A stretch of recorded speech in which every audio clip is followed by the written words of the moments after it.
it's just a liberating experience to be able to put your ideas onto the screen with your hands instead of trying to tell somebody else what your vision is.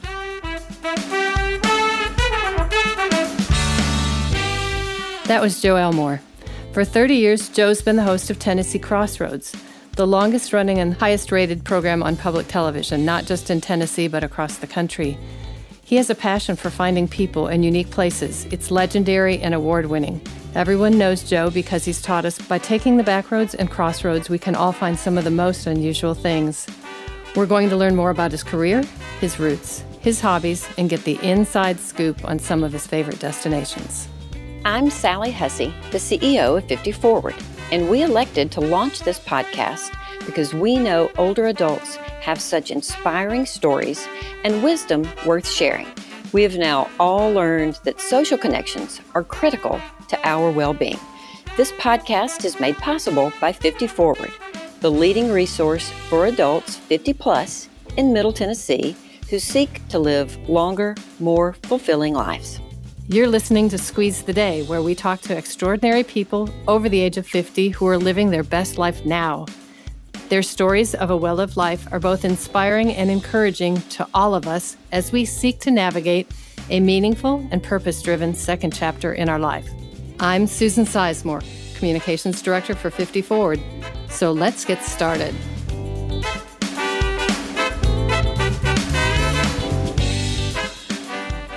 Joe, you served as writer, producer, and television personality of Tennessee Crossroads, the longest-running and highest-rated public television program in the U.S. Tell us a bit about that. Well, I'll have to correct you there. It's the longest running in the PBS system. I think the Today Show has been going on a little bit longer than we have. Are they a public television program? No, but we are the supposedly longest running and one of the most popular, I may add, in the PBS system. But that's, I'm pretty proud of that, I guess. No, you have a great deal to be proud of. In your many years of producing and being part of the production team and the host of Crossroads, how many programs have you produced? I knew you were going to ask me that, so I got my calculator out and estimated close to 1,500. Good grief. Yeah. That's amazing. Don't ask me to name each one, though. That'll be in episode number 2. Okay. I'll do my homework. So, I understand that over the years, the format of the show has changed a little bit, and one of your teammates told me that the initial concept of Tennessee Crossroads, there was the hope that it would be 4 years at least, and maybe not even any longer than that. So I'd like to hear a little bit more about just the whole vision behind Crossroads and how 4 years turned into 30. Well, when we first got together in a little room in 1987, we talked about the fact, I heard 2 years instead of 4 years, but I think either one would have been a pretty good guesstimate about that time. And we really didn't know where we were going with the show. We started out with we thought it'd be mostly interesting people and places.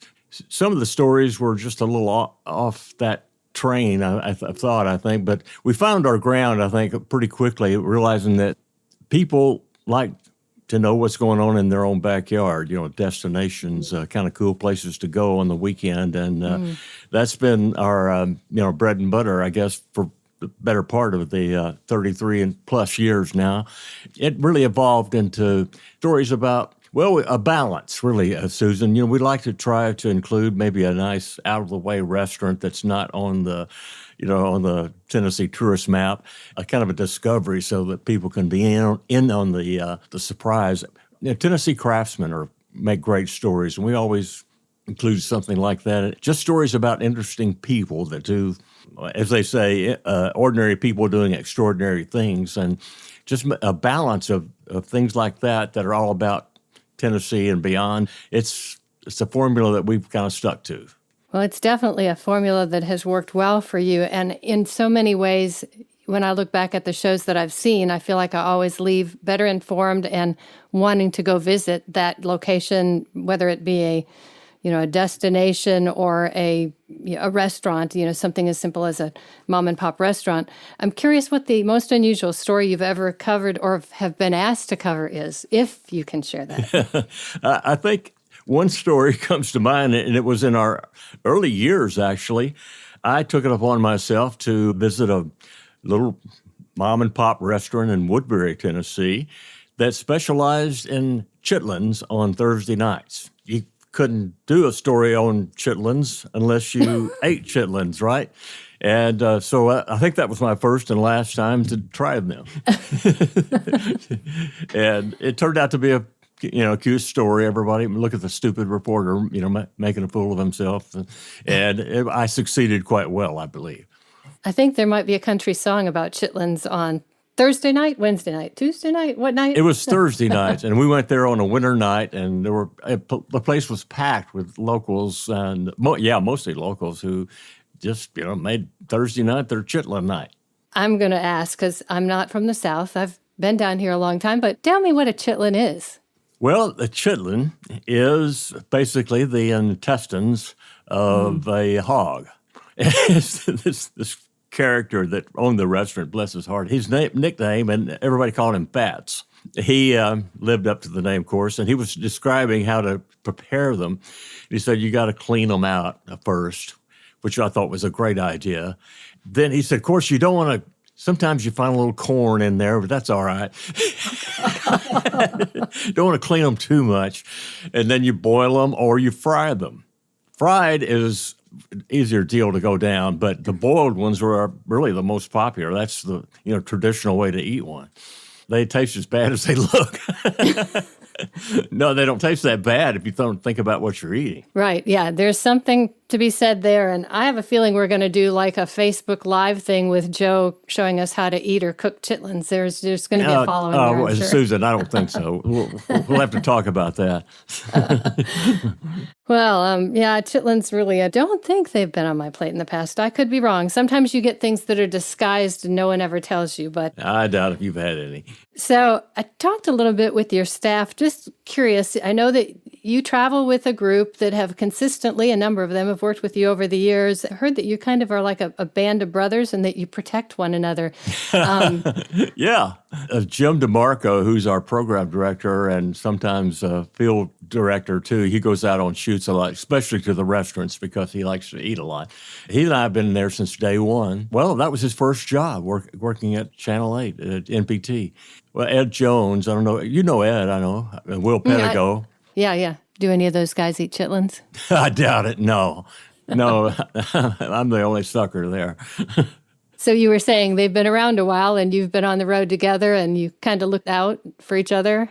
I guess so. We have a routine when we go on the road. We decide who's going to drive, who's had the most sleep lately, and then we get to a place and I go in and do the talking and then kind of warm the people up and figure out what we're going to do. And as soon as I do that, they're setting up equipment for the interview. That's always the first, on any stop pretty much. If it's a shop owner, we interview him, or the restaurant owner, or the artist, or whomever the person behind the story is going to be, or persons.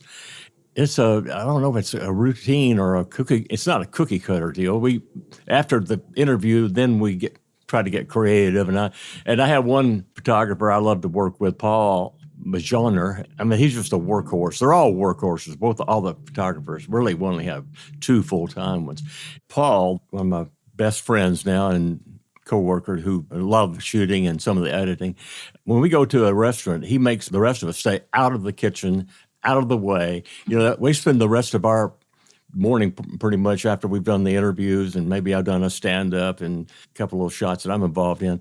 We spend the rest of our time trying to stay out of the way of the camera. I mean, he insists on, leave me alone. I know what you want.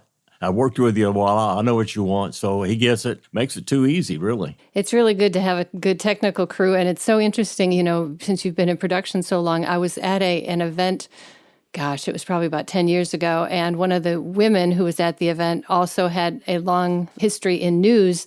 And she moved over to the dark side, as they call it, to PR. And she said she was talking about running to a news story, setting up, then going on the other side of the camera, doing the interview, conducting everything. Then she'd have to come back to the other side of the camera, then run back to the newsroom and edit it. I was like, what a crazy job that would be. You're lucky that you don't have to be on three sides of the camera, if there are three. I agree. Yeah, I started out in news, and luckily I always had a photographer I worked with, and I only had to be a reporter. Yeah, no, you've done a fine job of that. And I want to talk a little bit about the early days of the show. You know, in those probably 1980s, early 90s, you probably just showed up at a place and, you know, got ready to do Crossroads, and people were like, well, I don't even know what Tennessee Crossroads is. And now I'm betting that people just flock to greet you because they've seen your face in their house for 30 years. That process started with the telephone call, when I'd say, hey, we're this television show called Tennessee Crossroads. I hope you watch it. What's that? Is that a magazine or a radio show? What do you do? And so we had to do a lot of education on the phone before we even got to the subject of doing a story on them. So, yeah, it's great nowadays when they say who you are and where you're from. They like it. They know us. They get excited. I'm happy about that.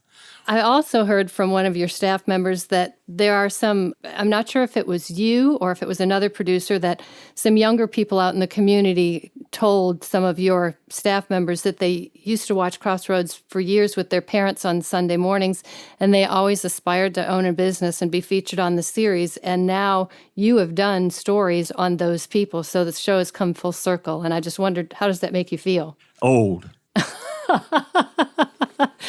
It's got to be awesome, though, to know that your program has spanned the generations and really it has come full circle. But 30 years is a long time, and that's a good thing. Yeah, that's a good thing.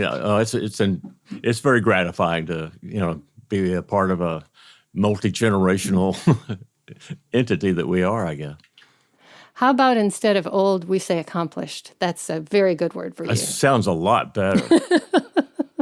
Now, I want to ask you if there's some inside scoop on Crossroads. We've all been cooped up for a little bit, and I know you've learned a lot through COVID, and we talked a little bit earlier this afternoon about, maybe talking a bit about COVID. So I'd like to know a little bit about how COVID has impacted Crossroads, and then I'd like you to share any hidden Tennessee treasures that you might want to tell us about.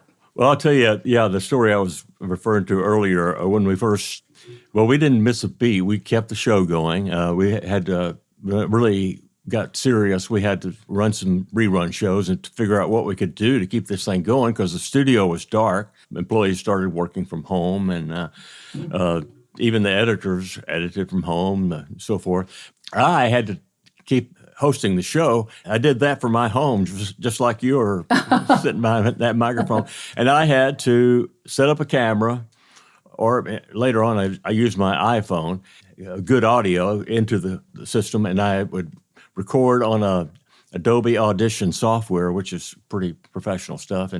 But I had to do everything myself. I had to turn the camera on, get in front of the camera, try to memorize the scripts, beforehand, edit out all the bad parts and send it in via email. And it was a challenge. It was fun at first, but not after a while.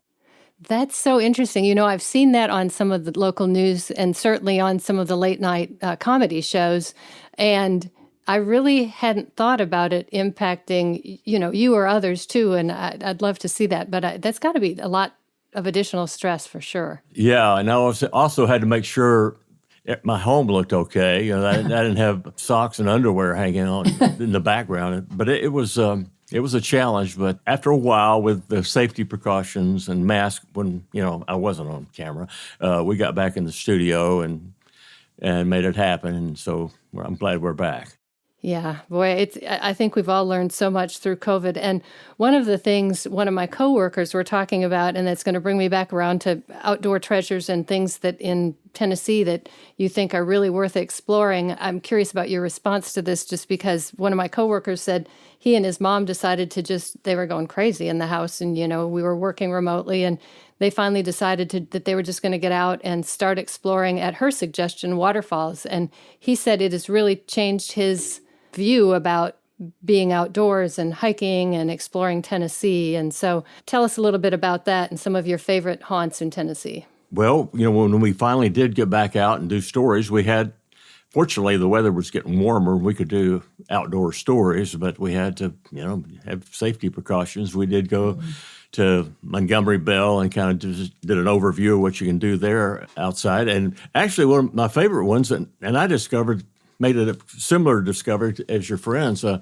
did a story on the greenways around Nashville. Nice. And we have a drone that we can use for aerial shots, which is really nice, and especially when you're doing an outdoor story like that.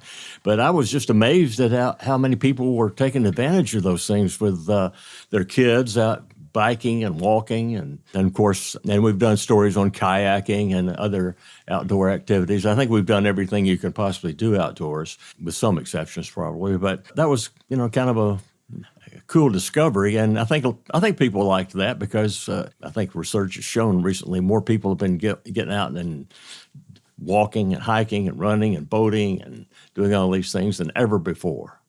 Yeah, you're absolutely right. And the reminder about greenways, I think, is really important because you don't have to go too far outside of Nashville, thanks to our tradition, or our fabulous government leaders in finally bringing greenways to our community. They are everywhere. They are everywhere, downtown and the suburbs and beyond. And some people just go to a different greenway, every day or every week just to try them all out. And that takes quite a while. What about bikes on the Greenway? Have you ever rented a bike on the Greenway? I haven't, but I sent a couple of our photographers out on bikes just to get, point of view shots, and found a great shot out on one Greenway.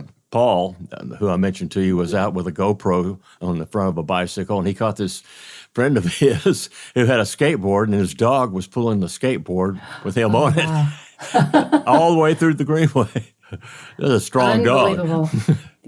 Yeah, no kidding. That's a great way to get your dog outside and get that dog to exercise some too, or maybe to just be your locomotion. I don't know. I don't know either, but he was having fun. Both of them were, I think. That's cool. So I'm curious also about mom and pop locations, mom and pop restaurants. Do you have a favorite somewhere, within the Nashville community, maybe initially, and then maybe, a little further distant in Tennessee too, that you think people should check out? We do a lot of, the Nashville mom and pops. That's our first allegiance, but also the people who watch in Nashville and Williamson County and close by, they want to know about the ones that maybe are a drive or, maybe for an afternoon getaway, so they can just get out of town and see something different and try some great home-cooked food in a new atmosphere and someplace, one of those places where the chairs don't match and it's just really homey. One of my favorites just of recent times was the Beacon Light restaurant in Centerville. It's just right out, Bon Aqua's where it actually is, just right out there on the highway, Highway 100. And the lady there, they fix the best fried chicken in the state. I know it has to be. And it's not a place to go for, when you're on a diet or unless you want to splurge a little bit. Most of the places we go to aren't for people on a diet that day. I found that one to be great. We're on the way to Memphis. When you're on your way to Memphis, you're going to Memphis. But before you get to Memphis, there's some little gems too. If you take a couple of exits, you'll find some really jewels. One of them, I guess it's about 20 miles before you get to Memphis. Gosh, I can't remember the highway number. But anyway, it's a little place called Slingshot Charlie's. And it had a great story behind it. In fact, the lady who ran the place had a story about where she had a restaurant. It went under. She thought about getting out of the business, but people in the community encouraged her to find a place and open it up. And she did, and it had the best home cooking in the world, I believe. It kind of gets to another point. The people behind these places are a story in themselves. And it wouldn't be a story with just food and people eating unless we had a personal story about how this place came about. Why did you want to do this? And what are your customers thinking? Who are they? Just kind of a human interest angle. That's exactly the sort of stuff that I think it's really interesting to know about. It's really great that through Crossroads they can learn about it. And then for me, on a personal note, I've driven that I-40 corridor many times, and I pulled up Yelp looking for things somewhere just outside of Memphis. And then you always wonder, how much of a crapshoot is this if I go check out that restaurant? What can I So, but I wrote down Slingshot Charlie's, and we're going to see if we can hit it someday. They've got a website, but yeah, that's part of the adventure, Susan. You could strike out or you could hit gold. That's a long and lonely road from Nashville to Memphis. It's a pretty long straight. There's a whole lot of hawks and a whole lot of road. That's about it. I could drive that road in my sleep, I think. Don't do that. I won't. Don't do that. Let's talk a little bit about art in Tennessee. I know I've seen really some very cool and unusual, very eclectic art, very high-end art on Crossroads. Tell us a little bit about art and artists on Crossroads. For the most part, we would not aim too much for the high-end stuff because it's stuff most of our viewers can't afford anyway, and it's hard to fantasize about owning a $5,000 dining room table. But we try to go for an interesting niche here and there. For example, just yesterday, I did a story with this young man, really sharp young guy, Richard Bowers. I'll go ahead and give you his name. He is a pencil artist. And his specialty are trees. And, you look outside your window and you see all these winter trees, and most people don't think, they don't find any beauty to behold in that ugly old naked tree, but that's his specialty. He draws them in such detail. I mean, they jump off the page, and his works are just amazing, but it takes him forever to do one, and that's probably why he charges, a decent price for them. But that kind of amazing detail. Why would anybody want to be a pencil artist? But he found his niche in this work, and he's making a living drawing. He does portraits, too, all in pencil. He's not worried somebody's going to erase them? Probably not when you pay that price, right? No, I don't think he includes an eraser with every picture. I hope he doesn't. That'd be terrible, wouldn't it? Might have to hermetically seal them when they're delivered. Is he local? Oh, yeah. He lives just down the street from me. How'd you find him? Good question. Ed Jones, our illustrious executive producer, is always on the lookout for stories, and he's a Google meister. And I don't know how he finds some of these things, but he'll email me, how about this? We always get to pick our own stories. Nobody says we got to do anything, but he pitched me that story, and I went on the guy's website, and I was just amazed and curious. So I found out, and it was a great story. I think it will be a great story. Yeah, I can't. When is that coming out? In the spring? Summer? I hope to get it out before spring because of the fact that he shoots these trees that most of us take for granted and, see in full bloom. I wanted to, get that one out before it does turn green again. Yeah. Oh, no, that makes perfect sense. Let me ask you, and only because we got talking about artists, I know I saw this on Crossroads, but I'm not sure it was your segment on, is it Howard Finster? Oh, yes. Oh, that was it. What Howard a story. Finster, one of my favorite. Howard Finster, yeah, I get him and Homer Green mixed up. He's another folk artist that I just adored, the late and great. Howard Finster, that's the first time I think we've ever been as far south as Georgia. He lived in northern Georgia. He's passed on, of course. And what a character. We had to sit before we go to his studio and go and do any kind of interview with him for real and, shoot his works and all this kind of stuff. We had to sit down for about a 30-minute preaching section. He's a preacher too, so we had to get a sermon in, politely listen, then finally got to go to where he worked. A fascinating character, and his works were known all over the country. It's interesting. He hadn't crossed my radar until a friend of mine picked up something somewhere, and she was so excited that she had a Finster, maybe it was I can't remember what it was, a little icon or painting, and I didn't know who he was, and then I started seeing his work more and more at different things, and then I think I saw the Crossroads piece. To me, in so many ways, until somebody educates you about, especially since he was such an eclectic type and had no idea he, had his religion that he peddled on his side, but maybe that was a good thing. He had some of that into his art, too, and he was a big Hank Williams fan for some reason. He had these big wooden pictures of Hank Williams and his Cadillac, and most of the things that were painted wood that he had cut out into shapes and so forth. And, he sold them as quick as he could make them, I think. That is fabulous. It's so interesting. And art is so subjective like everything else, but it's very interesting. I want to talk a little bit about your roots. I know you're from a small family and you grew up in Arkansas. How did you get to Nashville?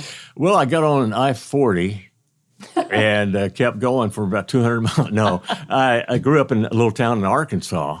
People think of Arkansas, they think of the Ozarks and the hills, beautiful part over in the west. Well, I was in the eastern part, which is part of almost the Mississippi Delta. It was about 80 miles from Memphis. I don't know. Going in high school and whatnot, I played music, and I tried to be a cartoonist I was an art director for the newspaper, believe it or not, and I liked that kind of thing. I was fascinated with television and film, but when you grow up in a little town like that, you have no dreams of ever being like that guy on TV or a guy you see in a movie or anything like that. So I didn't fathom any idea of doing what I'm doing now, but going to college, and then I went to Memphis State University of Memphis now. I realized they had a broadcasting and film program that, didn't have any real prerequisites. I had radio courses in undergraduate school, but I immersed myself in this radio, TV, and film stuff, and I said, this is where I belonged all the time, and got a job at the local ABC station. I worked at the university a little bit shooting films and promotional movies and things like that. Got a job at a local news station and as a reporter, best way to start out in this business. Eventually found a niche doing feature stories, and there was a show called PM Magazine that was sort of a Kentucky Fried TV. Was a franchise, where stations would share stories and whatnot. It was a daily 30-minute show, and I was the co-host, and it was the best job in town at the time. But we heard those three famous words, "You are canceled," about 3 years into the dream job. So I just headed to Nashville. I had a few friends here, and I thought I was just going to freelance for a while. So I starred for a while, and finally started working part-time at the Nashville Network as a writer and kind of a field producer. And this show called Tennessee Crossroads came along, and somebody told me about it, and they were looking for a host, and could they throw my name in the hat? And I said, sure, I need another gig. So that was 1987, and worked at TNN, and that kind of went away. And then I started working on the car show, believe it or not, for 20 years while doing Crossroads. Fabulously interesting. First, I'd like to dub you Joe, I Need Another Gig Elmore. Because in saying that, truly, that you hear so much today about the millennials and people having to have their side hustle or having to have a secondary job, not just to have the income, but maybe because a primary job paid their mortgage and paid everything, but then they also had their passion on the side. You've been doing that for years, and I'm just curious, was that intentional on your part, or did it just seem to fall in line? I guess when I first moved to Nashville, that was my intention, just to try some different things. And although I'd played music in Memphis, there were so many great players here, I didn't even dream telling people I did that ever for a while. So, yeah, it's like a lot of musicians are that have a passion for music, but they also got to pay the rent, so they got a day job as well, I guess. I was fortunate that all of my part-time jobs were passionate jobs. There were things I wanted to do, like all involving television or something related. Well, I'm guessing most people, too, that think of Joe Elmore and hear your name, and even will hear this interview, that most of them think of you as Crossroads and have no idea that you've had all these other gigs at the same time, including automotive magazine series. You've even hosted part of the televised segment of the Grand Ole Opry, right? Yeah, that was part of what I did at TNN. That was the last gig we had. I got to interview a lot of the big stars when they weren't big stars, just making their debut appearance on the Opry, and that was kind of cool. I bet you interviewed people like Garth Brooks and Alan Jackson early in their career. I think I did Garth's first interview when he moved to town the second time. He was here once and got discouraged and went back to Oklahoma, and then the second time he came, he did all right. So I have to ask, your fan base, when you get out of the car and show up someplace, are your fans, can you tell how they know you from automotive, from Crossroads, from wherever?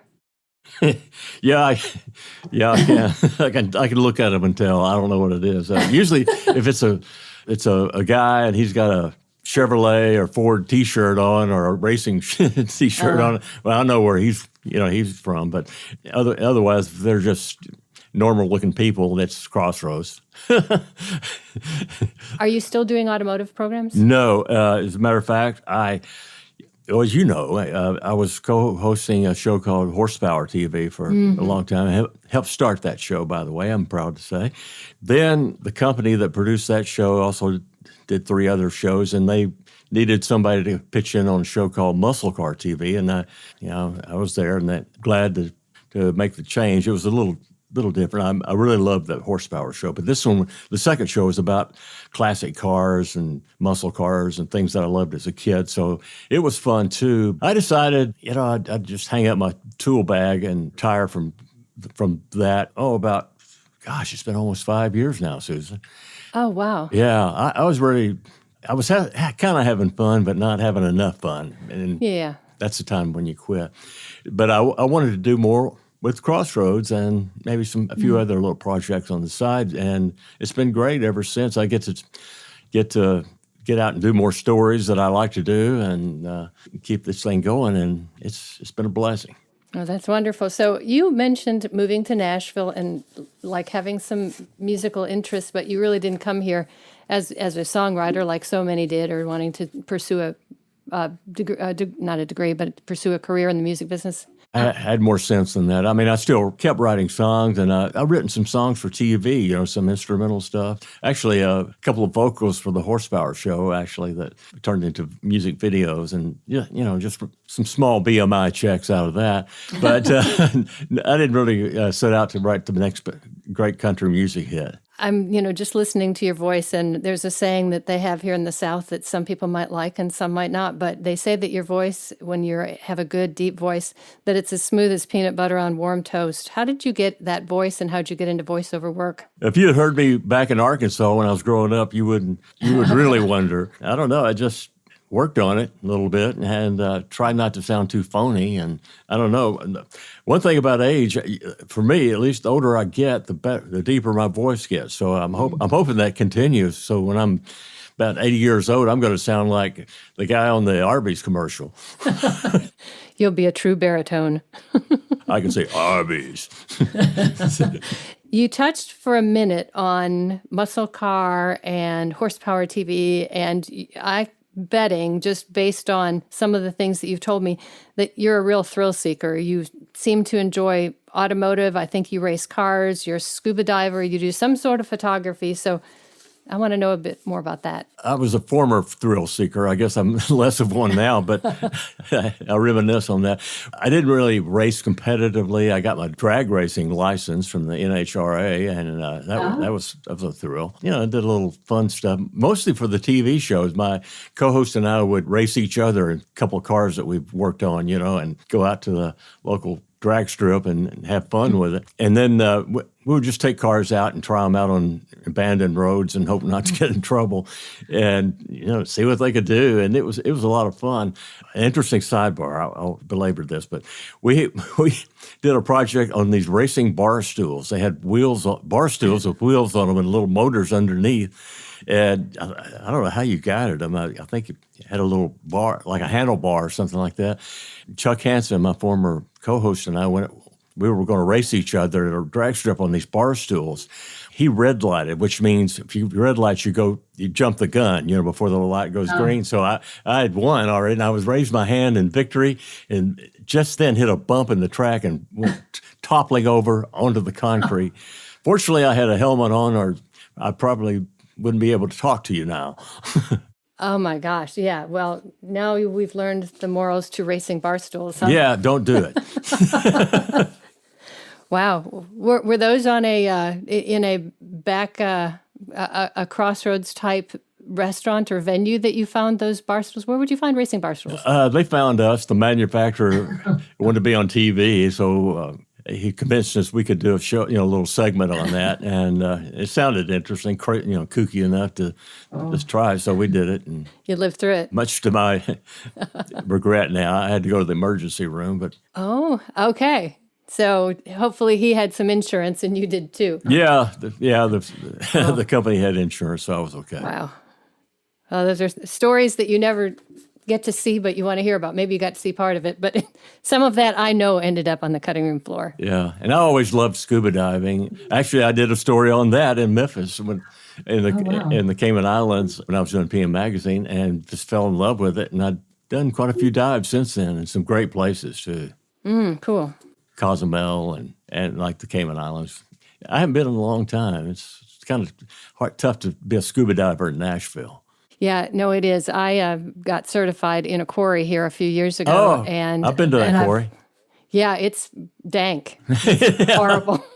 It's if you can live through that. They even told me like that the final dive. I thought, if I ever get out of this cloudy murkiness, I'm going to really have a big celebration. But I probably will die here first. And when I finally found the right way up and got out, I was like, take me to Cozumel where the water's beautiful and clear. So. Did you go to some place like that?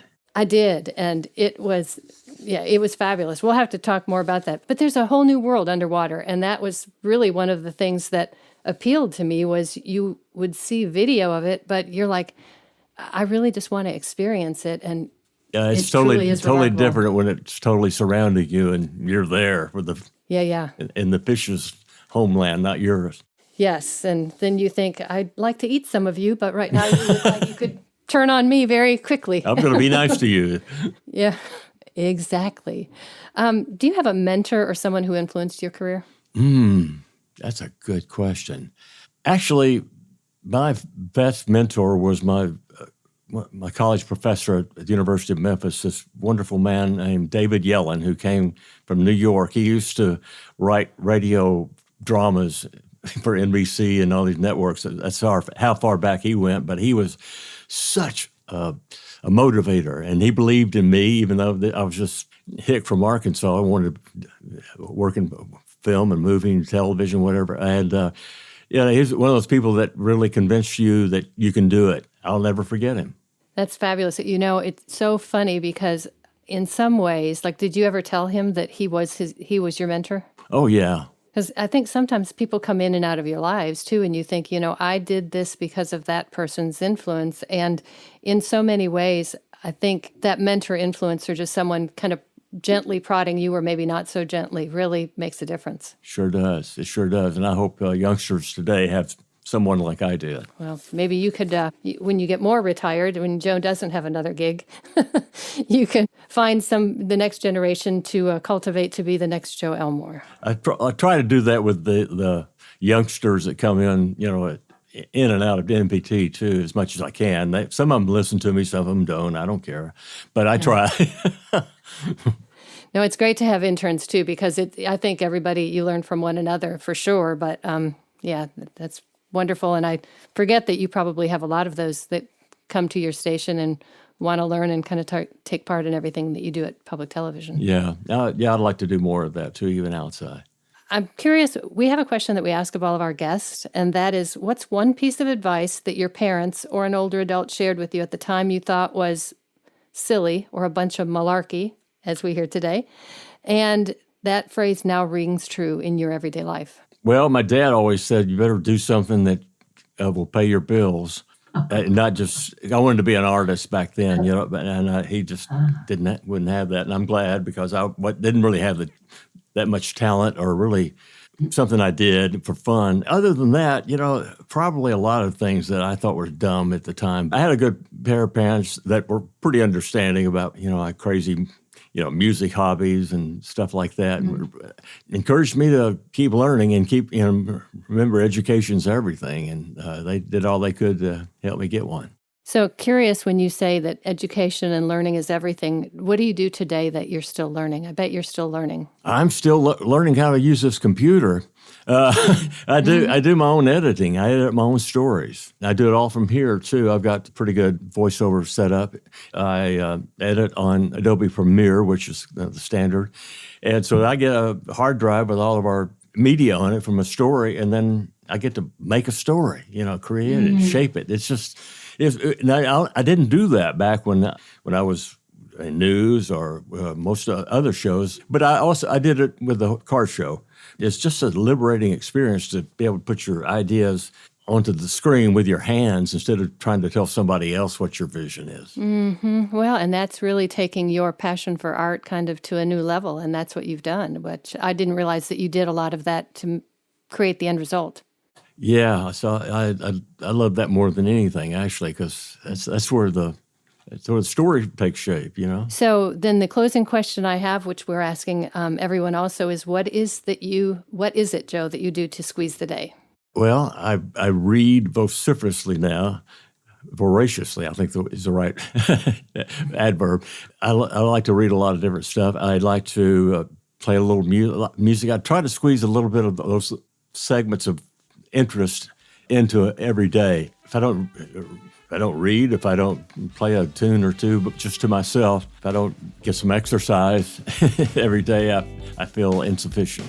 Great advice, I think, for everybody. And actually, you make me want to just get up off of, away from my desk and away from my chair and to go get some exercise as well. So thank you for your leadership. Thank you for inspiring me. Thanks for sharing your story. And now we challenge everybody to go squeeze the day.